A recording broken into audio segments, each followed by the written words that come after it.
salud, Consultorio de Salud Mental. Un espacio a cargo de la doctora Elsa Diana Cohen-Hemsi, médica psiquiatra. Aquí, en el mundo de la salud.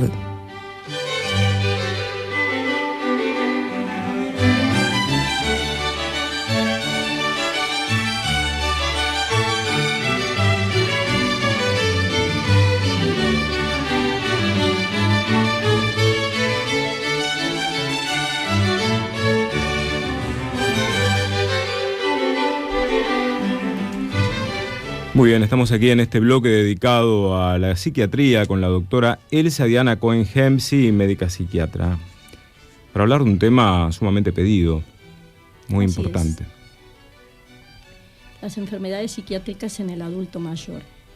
En primer término debemos decir, y esto es muy importante, que el envejecimiento no es sinónimo de enfermedad, ni orgánica ni psiquiátrica.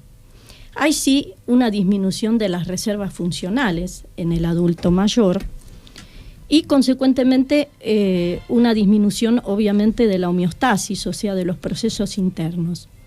En el adulto mayor las distintas patologías psiquiátricas tienen quizá una distribución o una forma alterada de darse los síntomas. Y esto es en principio porque el cerebro humano en las edades mayores o provectas, tiene ciertos cambios, aumento de surcos, aumento de cisuras, disminución de los ventrículos, disminución del tamaño de los ventrículos, presencia quizá de isquemia o algunas placas seniles, y también una disminución de la conectividad, o sea, de las sinapsis entre neurona y neurona.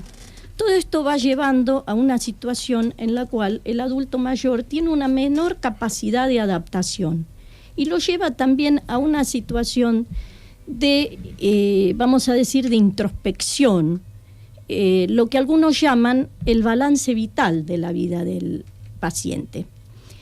A los fines del estudio tenemos que dividir a los adultos mayores en tres grupos.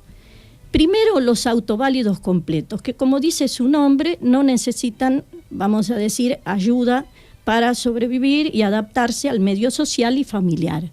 En segundo lugar, los pacientes geriátricos, que obviamente están institucionalizados porque poseen patologías que así lo determinan, múltiples patologías, son mayores de 65 años, tienen una pequeña, posiblemente disminución de tienen alguna minusvalía física, vamos a decir, algún deterioro, que impone justamente su institucionalización.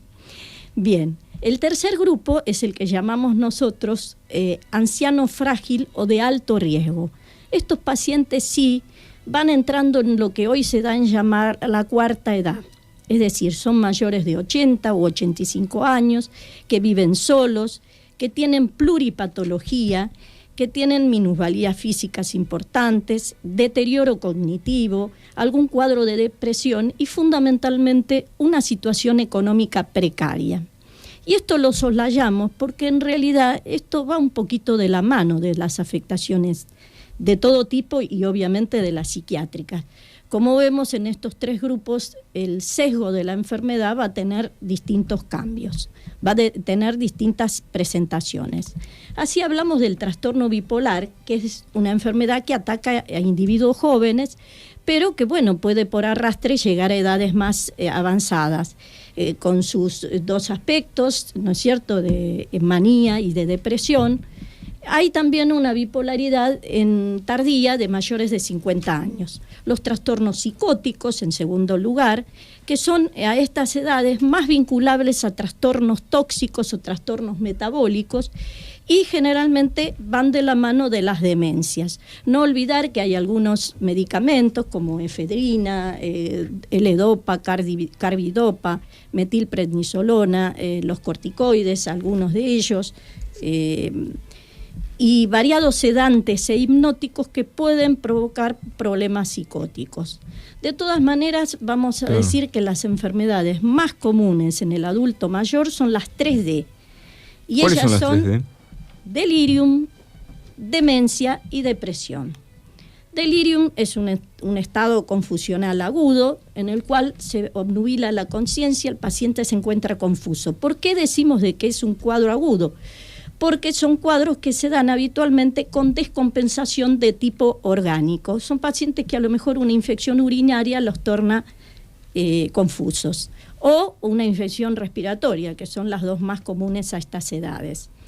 Luego tenemos las demencias, que son enfermedades crónicas, invalidantes, que tienen muchas veces muchos años de evolución y que afectan grandemente el psiquismo, el aparato psíquico completo del adulto mayor, porque afectan su lenguaje, su cognición, su concentración.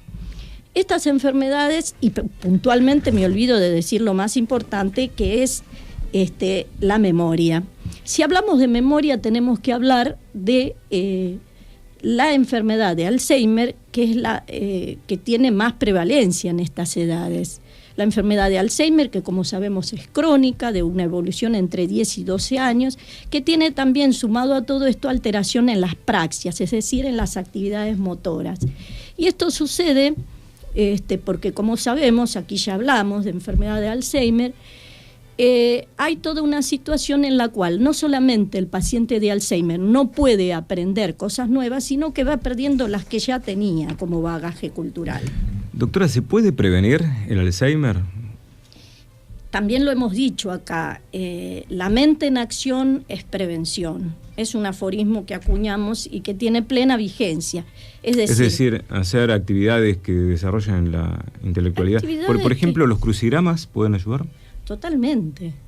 Crucigramas o actividades lúdicas de todo tipo que hagan pensar, que hagan, mantener la mente ágil. Pero a veces pareciera como que uno no tiene ganas de pensar, ¿no? Entonces, me parece que pasa por ahí la cosa. Y quizá amerite unas horas de descanso en todo caso. Pero no hay que, a todos nos ha pasado, de pronto nos ponen frente a nosotros un problema y hoy no tengo ganas de pensar. No tengo ganas. Sí, tengo ganas de pensar, o no tengo ganas, pero tengo que hacerlo. De todas maneras, el Alzheimer, ya lo comentamos en su momento, nunca es redundancia, me decía nunca es redundancia. Profesor entonces, de la Facultad Eduardo Aliberti, le mando un gran abrazo en radio. La repetición no es redundancia, ¿sí? Porque siempre hay gente nueva, siempre hay oyentes nuevos. Por supuesto. Hoy, por ejemplo, seguramente mucha gente la estará escuchando a Ana, ¿no? Esta gran médica argentina, Ana Elizabeth Riek. ¿Cómo estás, Ana? Bien, muchas gracias por esta invitación y también la grata presencia de la doctora. La doctora, ¿qué opinas de lo que dice la doctora? Vos que también tenés la especialidad de psiquiatría y aparte de neurocirugía. Sí, que con respecto al tema de las demencias o a todos los procesos degenerativos en sí, que forman parte de esta nueva especialidad que es la medicina antienvejecimiento, una especialidad que surgió en 1993, que justamente apunta al estudio del origen, la prevención y los tratamientos para estas patologías del desgaste y del paso del tiempo, y como misión también tiene el hecho de mejorar la autoestima del paciente, de mejorar la productividad. Doctora, ¿el cerebro se va gastando? Hay un desgaste natural. Pregunta, ¿no? Siempre te hago estas preguntas raras. El desgaste natural viene porque obviamente el peso del cerebro va disminuyendo con los años. Esto implica que hay una menor cantidad de lo que hoy se valora como inteligencia, que son la conectividad neuronal, o sea, la sinapsis de las neuronas. Esto de todas maneras se puede Digámosle a la gente paliar. qué es la sinapsis. La sinapsis es la conexión entre neurona y neurona. Los axones, las dendritas. Y bueno, ¿no? hay interconexiones a través de la anatomía de la neurona, que tiene axones, que es una cola larga, y dendritas, que son unas prolongaciones. Esto es a nivel, vamos a decir, anatomopatológico. O sea que la sinapsis es cuando se juntan. Cuando se juntan ambas, y ahí es donde, bueno, se van formando lo que se denominan los engramas. Es una teoría para explicar el pensamiento. Yendo a lo nuestro, hablábamos del Alzheimer, y entonces decíamos que sí hay una forma de prevenirlo. Hay que hacer una vida sana, la nutrición adecuada es fundamental. Nadie que ha hecho una vida, vamos a decir la palabra vieja, disoluta, puede aspirar a tener una vejez tranquila. Y fundamentalmente esto, hacer trabajar la mente. Continuando con lo que decíamos, seguimos con la depresión, que es un proceso muy frecuente en el adulto mayor y ha sido minimizado muchos años por la psiquiatría porque se consideraba que los cuadros depresivos eran inherentes a la vejez y a la involución, y esto no es cierto. La enfermedad depresiva se presenta de una manera diferente o atípica, es decir, una depresión sin tristeza en el adulto mayor. Hay sí negativismo, hay un formato de negación para el alimento, para el sueño, y aún circunstancias raras como una constipación pertinaz. El paciente tiene quejas somáticas, dolores existentes o no, e inclusive quejas por los dolores de los demás. Muchas veces puede haber un cuadro excitatorio, y lo peor de todo esto es llegar al pensamiento autolítico o de suicidio, que no es tan infrecuente como la gente suele pensar. Claro. Por último, vamos a agregar qué hacer con estos pacientes, sobre todo con el paciente depresivo. El adulto mayor con depresión necesita ser escuchado. Esto es fundamental, porque tenemos que ayudarlo indudablemente a paliar las enfermedades orgánicas, indudablemente, si es necesario administrar un fármaco antidepresivo, y además promover el movimiento de estos pacientes, porque el paciente tiende a la inmovilidad, y si nosotros lo movilizamos, llegado el caso, o bien con ejercicios adecuados o con kinesioterapia, le devolvemos no solo la autoestima, sino que le bajamos el nivel de ansiedad que es tan frecuente en estos cuadros, puntualmente en la depresión más que en todos. Bueno, clarísimo. Elsa, repetimos tus vías de comunicación para la gente que se quiere contactar con vos, ¿puede ser?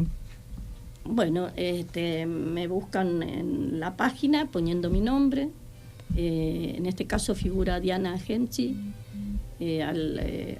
@yahoo.com.ar o gmail.com, y dianahemsi@tk. Perfecto. En la página. Y todos los segundos sábados de cada mes aquí en Radio Cultura, en el Mundo de la Salud. Muchas gracias, Diana. Bien.